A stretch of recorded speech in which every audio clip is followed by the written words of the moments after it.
Sami, I listened to you, and subhanAllah, you sound extremely optimistic about the situation. Uh, i- is your optimism built on the political reality, or is it built on a more metaphysical sort of understanding of Allah subhanahu wa ta'ala and sort of the greater longue durée of Islamic victory? Because, of course, we believe from an Imam perspective that Allah subhanahu wa ta'ala ultimately will reward the believers and will make the believers victorious.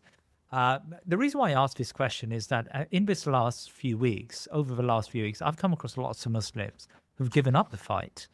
You know, they were really strong at the very beginning, and they did a lot of effort, alhamdulillah, for Palestine and for Gaza. They've sort of given up, and they see the constant scenes of tents on fire in Gaza, and they feel a sense of deflation and weakness. And not only that, by the way, we've come across, you know, we've had a series of so-called, you know, left-wing fighters for Palestine, who over the last few weeks, maybe because of Syria as a backdrop, they've sort of given up on the Arabs. You saw that from George Galloway. You know, we've given up on the Arabs. Israel has won. The greater Israel project is now supreme. So it just seems to me that there's a combination of people there who have given up, and they sense the same political reality you're sensing. Who's right? The first thing that I'll push back on, I never separate the metaphysical from the politics, ever. Right. Allah subhanahu wa ta'ala is the one who says in the Quran that He gives victory to whom He wills, and He inflicts defeat on whom He wills. وَيَوْمَ حُنَيْنٍ إِذْ أَعْجَبَتْكُمْ كَثْرَتُكُمْ. On the day of Hunayn, your numbers pleased you when you were superior in numbers. And Allah subhanahu wa ta'ala made them almost defeated until they remembered that it's not our numbers that make us strong. It is Allah subhanahu wa ta'ala who delivers the victory, restore the intention and move forward, and Allah gave him the victory. I don't separate between the two. Badr was won because Allah gave them the strength to win in Badr when 300 faced 1,000. The politics was Muslims versus Quraysh. The metaphysical helped them to win as well. I believe in that wholeheartedly. I don't separate between the two. And believe me, I truly believe there is a problem with the Muslim who separates between the two. Right. The second reason worth noting is, I understand your question. So let's look at it politically. Yeah. What was Israel's preferred situation in Gaza? It is annexation, settlements, ethnic cleansing of Palestinians, and kicking them all off into Egypt. Have any one of these four been achieved? Yeah. What prevented any of those four from being achieved? The Palestinians. Yeah. Did they have any material superior to the Israelis? They did not. Do they have sufficient power to prevent the four? They clearly demonstrated that they have sufficient power to present the four. Is there anything I've said there that is not political? All of that is political. That's the analysis. Yeah. What do they want to annex it? West Bank. Does Netanyahu not dream day and night of annexing the West Bank? Why can he not annex the West Bank? What makes it difficult for him to annex the West Bank? What is the power that prevents him from annexing the West Bank? Is it because he's generous and says, I'll leave it for another day? Is it because he's kind and says, I want to leave it for the Palestinians? What prevents him from doing so? It is a political calculation and assessment in which he cannot do so because there is a political obstacle in the path, that is the Palestinians, qawman jabbarin, a mighty powerful people who it's not easy to defeat them because they don't take things lying down. Al-Aqsa, is their dream to see Muslims pray in Al-Aqsa or destroying Al-Aqsa and building the Temple Mount? Give me a political explanation why they have not been able to do so thus far. Is it because Netanyahu is generous and believes in pluralism and believes in diversity and believes that Al-Aqsa should stay because these Masakin Muslims, we took their land, they should be allowed to pray in Al-Aqsa? No, it's not. He has been trying to demolish Sheikh Jarrah and demolish the areas around Al-Aqsa in order to be able to undermine the Temple Mount, and undermine Al-Aqsa. Why has he been unable to do so? It's because there is an obstacle in his way. What obstacle stands in his way, Muhammad Jalal? It is the Muslims who visit Al-Aqsa. It is the Palestinians who stay in Al-Aqsa. It is the Palestinians who refuse to sell their homes to the UAE, who are handing those homes subsequently to the Israelis. It is the Palestinians who stand in their way. There is power in those Palestinians that prevents Netanyahu from having his way. Let's go more broader, because I know people don't like the idea of ordinary power. I was watching The Hobbit yesterday with my kids. Me and my wife, she said, we want to watch The Hobbit. Yes. And subhanAllah, there is a scene with, who's that lady of the lake? I can't remember her name. She's talking to Gandalf. And she says to Gandalf, why The Hobbit? Why have you included somebody who is objectively powerless? Is not a warrior, not a wise man, not nothing. Why have you included him with Thorin, son of Thrain? Why have you included him with these other dwarves who are used to power? And Gandalf says, I don't know.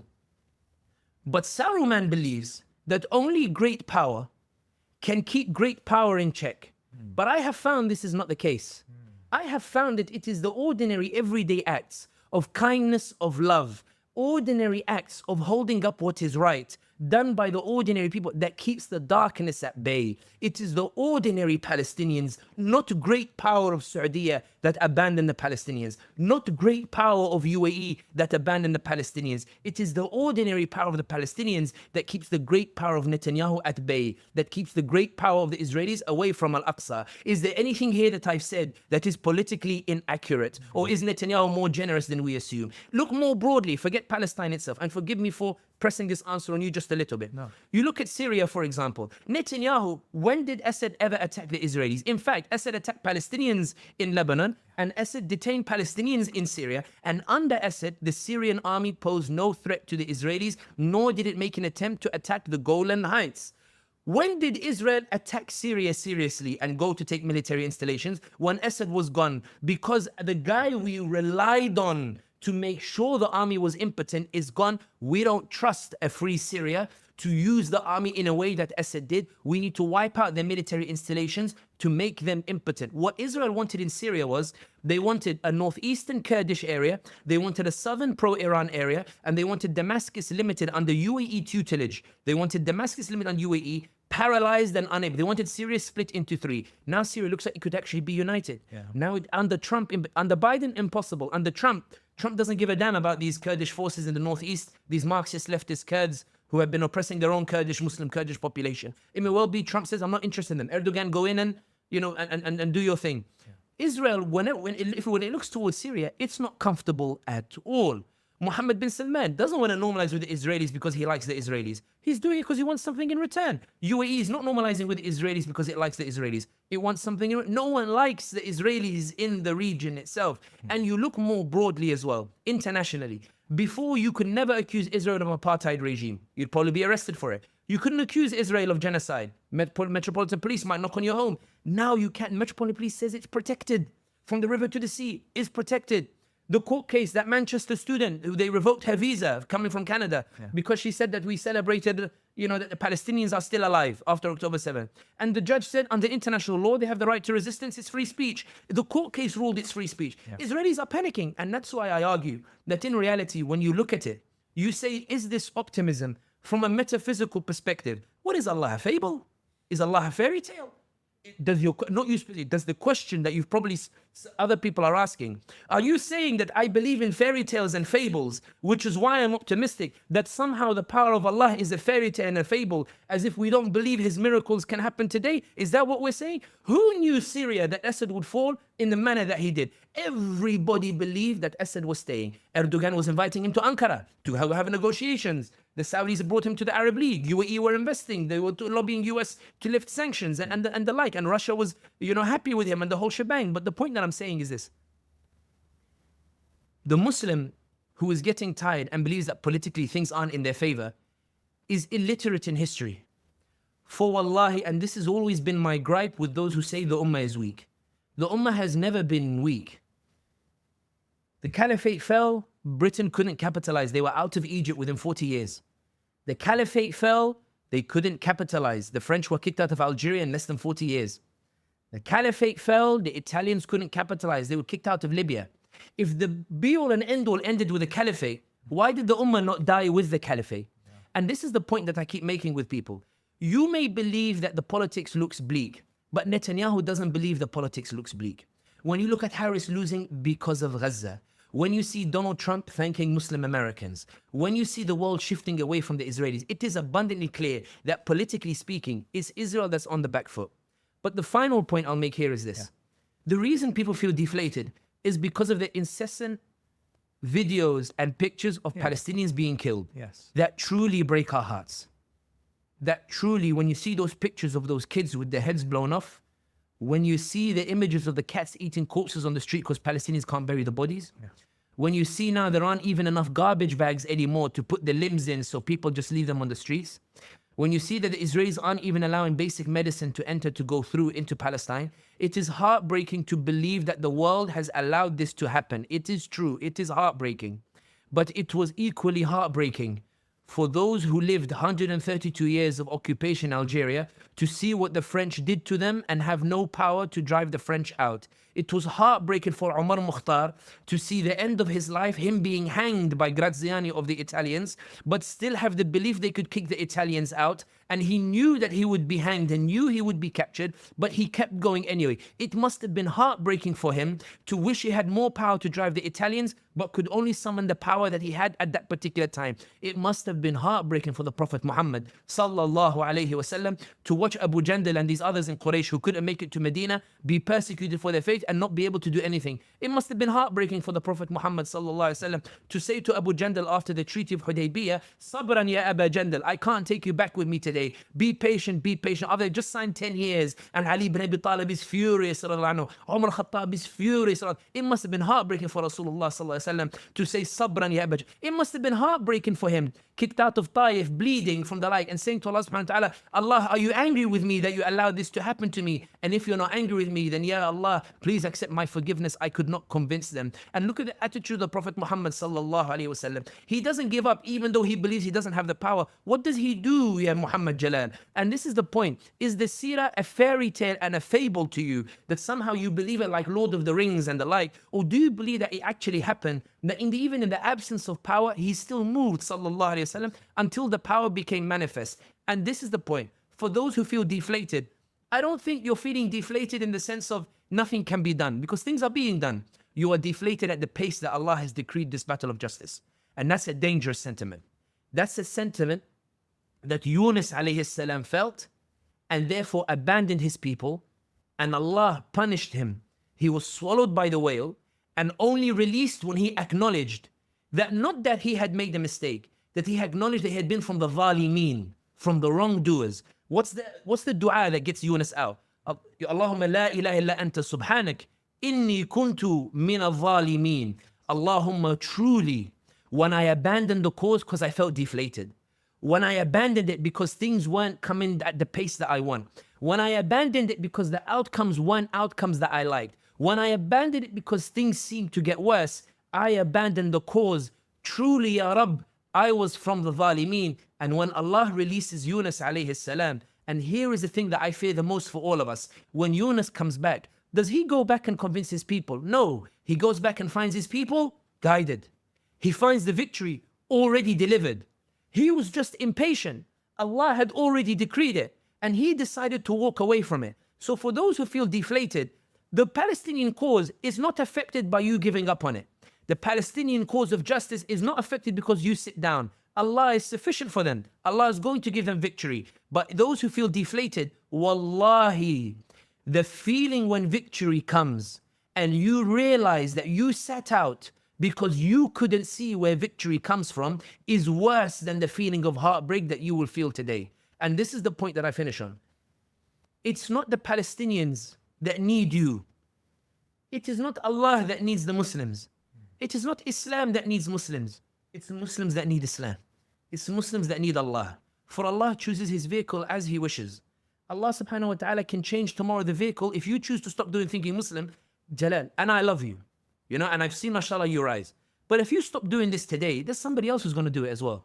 I'm not taking away from you. I'm saying that it's not you that makes Islam great. It's Islam that makes you great. As long as you remember this, Allah will always give you izzah. The moment you flip it, Allah will humiliate you as He humiliated people before you. And that's why I argue for those who are deflated. Don't stop now. Don't stop now just because the battle is hard. Don't stop now just because the struggle is hard. Don't stop now just because you're feeling the heartbreak. Get back up and keep moving, because every story of justice is one of struggle. And the reality is, when people look back on the story of Palestine, they will record everybody who supported it.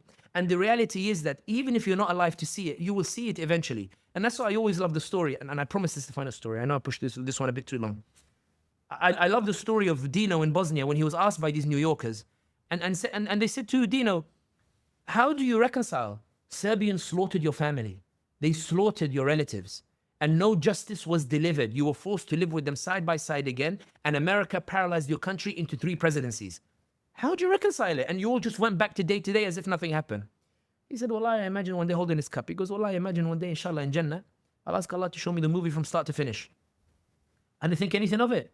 A New Yorker tells me afterwards, Sami, did you see that? See what? Did you see the certainty with which he believes Allah's victory is going to come? Did you see the certainty with which he's satisfied with Allah's victory, even if he doesn't see it? And do you see the certainty with which Allah subhanahu wa ta'ala's decree will always be manifest regardless of the power that is on the other side? And that's why when Galloway came and said, I've given up on the Arabs, Galloway wasn't the one reinforcing the Arabs. It was the cause of Palestine that gave him the honor of being somebody who could stand up for justice. And that's why what I fear the most is not that Palestine will be destroyed. Palestine will not be destroyed. Allah has given the promise. I believe in Allah. You said metaphysical. The question implied, I know you didn't intend it this way. The question implied, I believe in a fable. Palestine will be free. I'm tired of this like metaphysical nonsense. I'm not tired of Quran. I'm not tired of Allah's promises. I'm not tired of Allah's will. I'm not tired of Allah's pace. Yes, maybe in my heart I think, Allahumma, sometimes I wish you could deliver it faster. But I know your way is better. Sometimes you love something and it's evil for you. I'm aware Allah has its way of doing things. I'm not tired of that promise. What I'm scared of the most is Allah will use a tongue other than mine. That Allah will use somebody other than me. That is the greatest humiliation that can befall anybody. And the reality is that many non-Muslims are entering Islam because of Palestine. What makes you deflated and makes them inspired? What makes you heartbroken and therefore resign yourself to sit on your couch, but make Sean King not only become Muslim, but travel the whole world talking for Palestine? What makes you so heartbroken and despair and say there's no point and have this sense of despair that is not from a Muslim? Have that sense of heartbreak, but makes Megan Rice not only become Muslim, but dedicate a whole platform to Palestine. What do they see in the Palestinians that inspire them that you are unable to see? Why do you see something that makes you deflated? They see something that makes them embrace Allah subhanahu wa ta'ala and have the honor that Allah uses them to go and deliver the message of Palestine to those who didn't even care about Palestine before. Allah is always supreme. When you ask about optimism, and this is, I promise you since I finish on. When you ask about optimism, I'm not optimistic about what happens in the next year or the next 5 years or the next 10 years. Yeah. I'm aware, like my mother is Algerian, my father is Tunisian. I know about the struggles. My relatives fought in the mountains against the French. My relatives fought with the Mujahideen of Muslims around the world. They fought. I know the stories. I know the struggles that they went through. I heard them. I grew up with those stories. None of them told me it was like buying candy from a shop. None of them said it. Sorry. None of them said it was like buying candy on a shop. Everybody said that it was a struggle, it was hard, and we never knew if we would win or not. What I'm optimistic about is not what happens in the next 5-10 years. Yes. I'm optimistic Allah is always present. I'm optimistic nothing is outside His plan. I'm optimistic in predestination. I'm optimistic that every tyrant will stand before Allah Yawm al-Qiyamah. No one will escape justice. I am optimistic that they will stand alone in front of Allah subhanahu wa ta'ala. And everyone who was wronged will be dragged on their faces in front of the Palestinians. Netanyahu will be dragged and everyone who committed genocide. I am optimistic that Allah will bring them in front of Hind and Sidra and say to Sidra, tell me, my wonderful creation, what did this person do to you? And Sidra, she won't need to talk to Jalal. She doesn't need to talk to you who are deflated. She doesn't need to talk to me for validation. She will talk to Allah al-Qawi al-Jabbar. She will tell him, Ya Rabb, I was in Gaza and this is what they did to me. They blew my legs off. Allahumma, my ummah didn't come rushing for me. They were deflated. Allahumma, my ummah got bored of the headlines. They kept scrolling past. Allahumma, I knew I had only you. Do you remember the kid who said, when I meet Allah, I will tell him everything, the Syrian kid. When I meet Allah, they will tell Allah everything. Allah won't be like me and you, we're getting deflated. Allah will deliver justice. He will drag them to Jahannam in chains. Jahannam will say, they will ask Jahannam, Halim talat. يوم نقول لجهنم هل امتلأت. We will say to Jahannam, are you full? And Jahannam will say, هل من مزيد. Well, is there more? I have space for more. I have space for all the oppressors. I have space for all the wrongdoers. I'm not optimistic about what happens in the dunya. I'm optimistic that everything goes to an akhirah, which is why Omar Mukhtar, watch the movie, watch it. Which is why Omar Mukhtar says to Graziani, what is death to us? If we win, we win.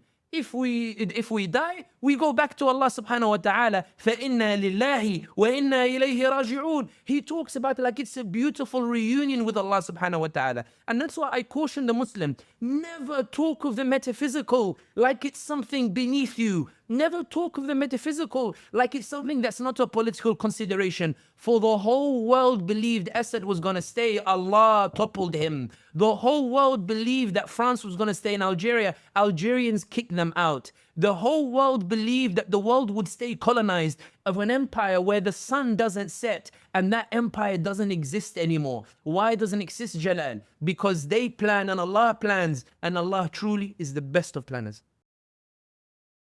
Please remember to subscribe to our social media and YouTube channels and head over to our website thinkingmuslim.com to sign up to my weekly newsletter. Jazakallah khair.